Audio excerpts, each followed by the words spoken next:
Here's a mindful man reading another chapter of Apricot. Mary couldn't take the snoring any longer, so she nudged Alf, and he reacted like a bad tempered buffalo, but at least he was awake. Mary decided to be more assertive for a change. I think that you need to go out for a walk, get some fresh air, she said to Alf. I have a lot of cleaning to do, she added with her arms crossed. Alf decided not to argue. He knew that he was onto a good thing and didn't want to spoil it. And I want you to take Apricot, she said. I've scratched all about the pet shop, said Mary. I'm sure that Apricot would find that interesting, she said firmly. Before Apricot could take another bite of carrot, he was lifted out of his cage and put into a carrier bag, which smelled of alcohol.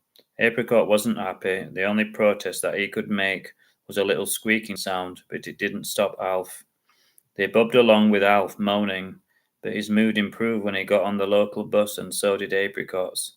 Poor Apricot couldn't take the fumes any longer, and he struggled out of the bag and he peered around the bus.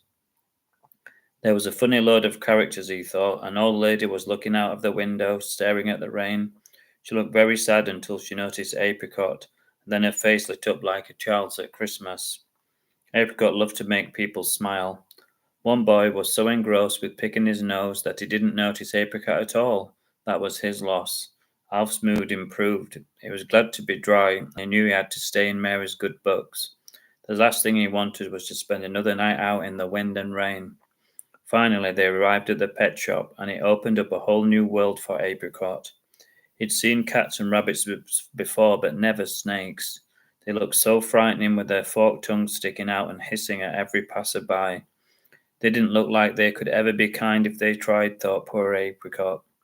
He squeaked loudly in fright, making the slimy snakes turn. Alf got the message, and they hurried out on to look at the other, more friendly pets. The next thing that they came to was a couple of goldfish. Apricot liked them. They were so calm and so relaxing to look at. They made Apricot feel a little sleepy as they swam round and round until they were almost an undistinguishable blur. Come on, said Alf, irritated. This is getting boring, he said, and he marched off with Apricot following, slipping and sliding inside the bag. Next they came to a lovely white rabbit, who was munching happily on a large carrot. Her fur was so soft and fluffy that she resembled a small white cloud. Apricot was amazed and delighted, and he wished that he could go inside the cage, but he knew that was impossible.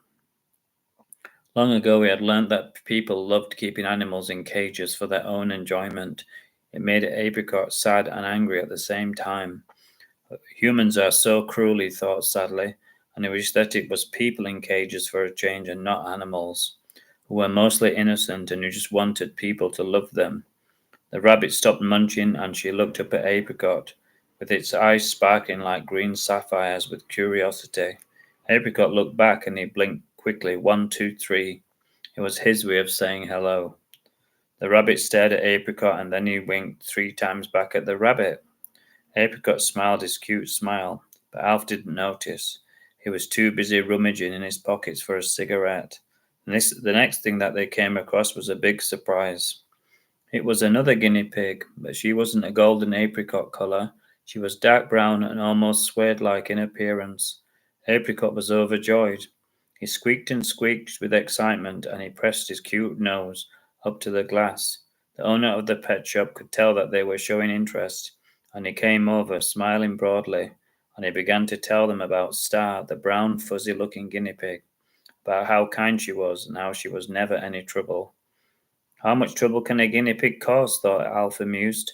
It's not like she's going to be holding up a bank, he said aloud, and then he took an extra long drag on his cigarette, and he sent a dirty cloud of smoke into the air and straight into the face of an annoyed parrot, who immediately began coughing and spluttering and cawing loudly. Dirty dog, it said, so all could hear. The manager frowned. He was also annoyed, and when he looked at Alf's big tattooed forearm bulging with muscles and badly spelt words, he decided it was wise not to say much. Alf grunted at everything which the manager said, and then he sent one more cloud of smoke into the air just for fun. Time we went, he grunted, as Apricot gave Star a long, loving look, and his heart sank like a coin thrown into a wishing well. Come back soon, said the manager, sensing poor Apricot's disappointment, but he was in no rush to see Alf's scary face for a long, long time.